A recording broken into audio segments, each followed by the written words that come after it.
यो चाहिँ यस्तो छ, यो एटिभी अहिले जुन ठाउँ यो बराबरमा चलिरहेको छ, अब यसैको लागि भनेर यो भाइरल भएर चलेको होइन। यो चाहिँ हामीले समग्र बराक क्षेत्रको यो एकदम सम्भावना, पर्यटकीय सम्भावनालाई बुझेर हामीले आजभन्दा 2 वर्ष अगाडि नै लिएको थियौँ।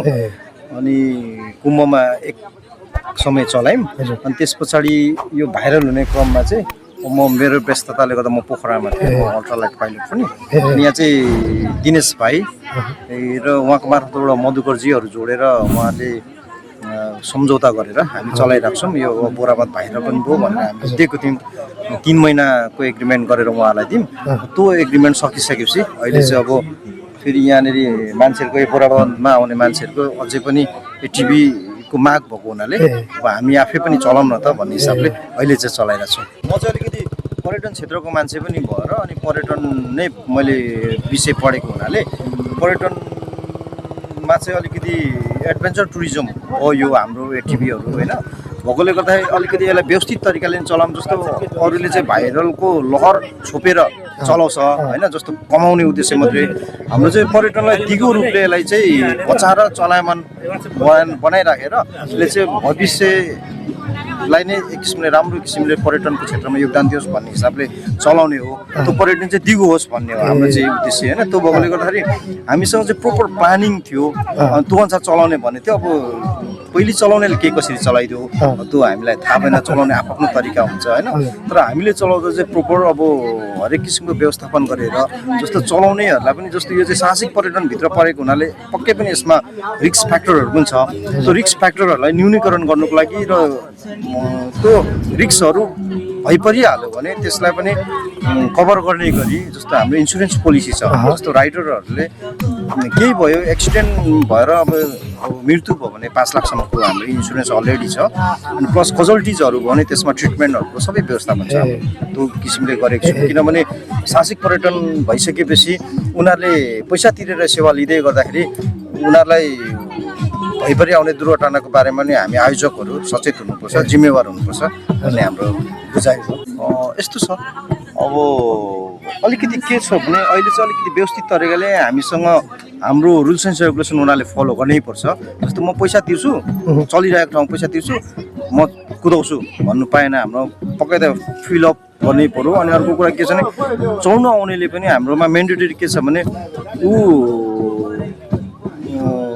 स्कुटी, बाइक अथवा गाडी बी लाइसेन्स भए पनि अनिवार्य त्यो चाहिँ मेन्डेटरी छ। किनभने त्यो त्यो वाहकलाई मात्रै हामी चलाउनु दिन्छौँ, त्यो किसिमको छ।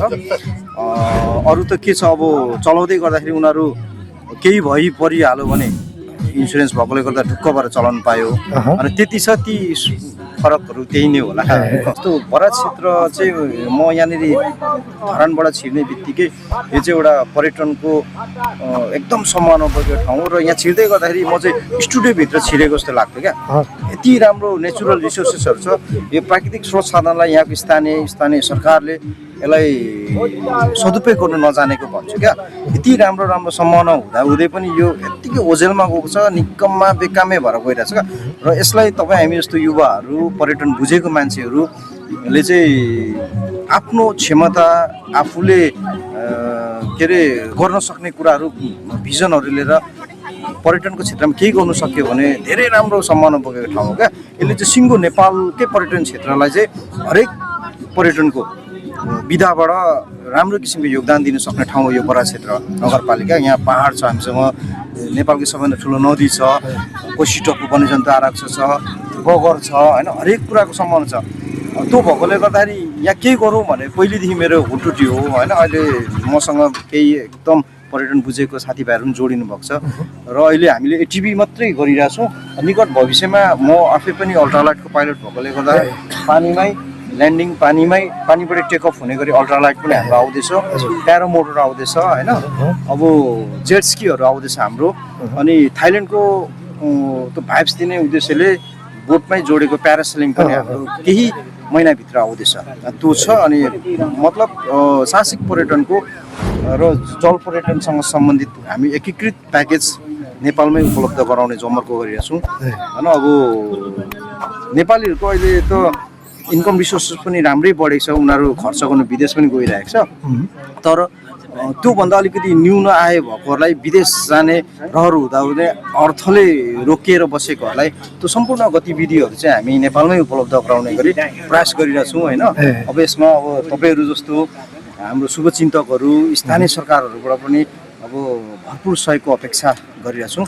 अनि साथसाथै त्यो सेवा सुविधालाई उपयोग गर्नको लागि आउने पर्यटकहरू त झन् सबैभन्दा महत्त्वपूर्ण कुरा हो। उहाँहरूको पनि साथ सहयोग र उपस्थितिको लागि पनि हामीले एक किसिमले अपेक्षा गर्छौँ होइन, गर्छौँ।